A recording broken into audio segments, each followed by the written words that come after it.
তখন আমি প্রথমবারের মতো ভয় পাই। তো আমি ওয়াশরুমে ঢুকছি, তো তখনই দরজা নক করা শুরু করছে জোরে জোরে, তামিম ভাই তাড়াতাড়ি খুলেন।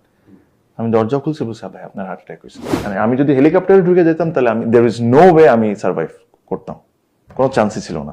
অ্যাম্বুলেন্সের যে ড্রাইভারটা, উনি মানে যে অ্যাকচুয়ালি এটা ওনার কল ছিল যে আমাকে হেলিকপ্টারে না তোলানো। ডালিম ভাই ছিল আমাদের ট্রেনার, যে অ্যাকচুয়ালি যার কারণে আমি বেঁচে আছি। 22 minute I had no pulse, no heartbeat, nothing. So basically clinically dead. The case that I had, 99.9% মানুষ উইল ডাই। ভাইয়াকে অলরেডি ফোন করে বলে দিছে যে শক্ত থাকতে ইজ প্রবলি নো মোর। আমিও যখন ধরেন বাসায় বসে একা থাকি, তখন আমি ওদেরকে যখন দেখি, তখন আমি চিন্তা করি যে আল্লাহ, ওই দিন যদি কিছু একটা হয়ে যেত তাহলে এদের কি হতো। It was very nice of him যে to check on me. Specially আমার ওয়াইফের সাথেও কথা হয়েছে।